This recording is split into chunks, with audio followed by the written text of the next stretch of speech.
കേട്ടറിഞ്ഞെത്തിയതാണോ? കേട്ടറിഞ്ഞെത്തിയത്. ഒരു പരിചയമുണ്ടോ? ഇല്ല, ഒരു പരിചയമില്ല.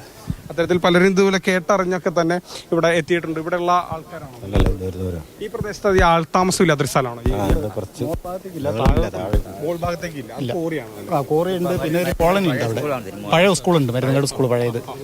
അവിടെ കുറച്ച് ആൾക്കാർ താമസമുണ്ട്, അത്രേ ഉള്ളൂ. അധികം അല്ലാതെ ആൾക്കാർ യാത്ര ചെയ്യുന്ന സ്ഥലമല്ല. അത് കാരണം ആരും ഈ ശബ്ദം ഒന്നും കേട്ടറിഞ്ഞ് ഞാൻ ശ്രദ്ധിച്ചിട്ടുണ്ടാവും. അതിനെ കുറിച്ച് അറിയില്ല, നമ്മളിപ്പോൾ കേട്ടറിഞ്ഞ് വന്നതല്ലേ. ഒക്കെയാണ് ഇവിടെ. അപ്പൊ ഈ വേറെ ഇതിങ്ങനെ ഒരു സംഭവം ഉണ്ടായത് എന്താണെന്നോ അങ്ങനെ എന്തെങ്കിലും പ്രദേശവാസികൾ അറിയാൻ പറ്റില്ല, ഒന്നും അറിയില്ല. ഓടിപ്പാഞ്ഞ് വന്നതാണ്, ഓടിക്കരുത്, അത്രയും പേര് അറിയാം, മറ്റു വേറൊന്നും അറിയില്ല.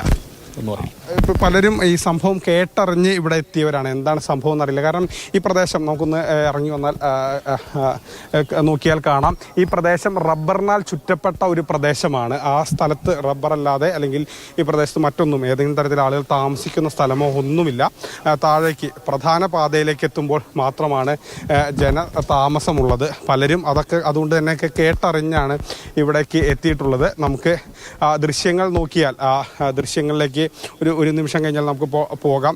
ദൃശ്യം നോക്കിയാൽ ഇവിടെ എല്ലാം തന്നെ റബ്ബറാൽ ചുറ്റപ്പെട്ട ഒരു സ്ഥലമാണ്. മറ്റേതെങ്കിലും തരത്തിൽ ആൾതാമസമോ ഒന്നും ഇല്ലാത്ത ഒരു സ്ഥലമാണ്. അപ്പോൾ അതുകൊണ്ട് തന്നെ ഇവിടെ എന്തെങ്കിലും ശബ്ദം ഉണ്ടായാലൊക്കെ തന്നെ ആളുകൾ കേൾക്കാനോ അറിയാനോ ഒക്കെ തന്നെ സമയമെടുക്കും. ചേട്ടൻ ഈ സ്ഥലത്തുള്ളതാണോ, ഈ പരിസരത്തുള്ള ആളാണോ? അല്ല, കുറച്ച് ദൂരമുള്ള. ഇവിടെ അങ്ങനെ വേറെ താമസം ഒന്നും ഇല്ലാത്ത അതുകൊണ്ട് എപ്പോഴുണ്ടായെന്ന് എന്തെങ്കിലും പിടുത്തമുണ്ടോ? പറഞ്ഞ 3 മണിക്കെന്നാ പറഞ്ഞു കേട്ട്. കേട്ടറിവ് മാത്രമേ ഉള്ളൂ. 3 മണിക്കാണെന്നുള്ള ഇവരെ അറിയോ? ഈ വെടിയേറ്റ് കിടക്കുന്ന അവരെ അറിയുന്ന ആളാണ്. എങ്ങനെയുള്ള ആളാണ്? ഇവിടെ പ്രദേശത്തൊക്കെ ആക്റ്റീവായുള്ള ആളാണോ?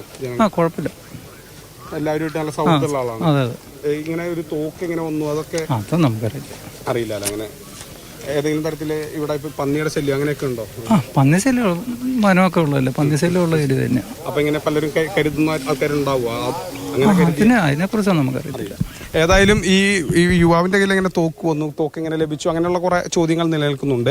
ഇത് 3 മണിയോട് കൂടിയാണ്, ഏകദേശം ഒരു 3 മണിക്കാണ് ഈ സംഭവം ഉണ്ടായതെന്നാണ് കരുതുന്നത്. ഇങ്ങനെ ആദ്യം കണ്ടത് ഇവിടെ ടാപ്പിങ്ങിന് വന്ന ഒരാളാണ്. അയാൾ വന്നപ്പോൾ ഇവിടെ ഒരു യുവാവിനെ ഇങ്ങനെ വെടിയേറ്റ് മരിച്ച നിലയിൽ കണ്ടെത്തുന്നു.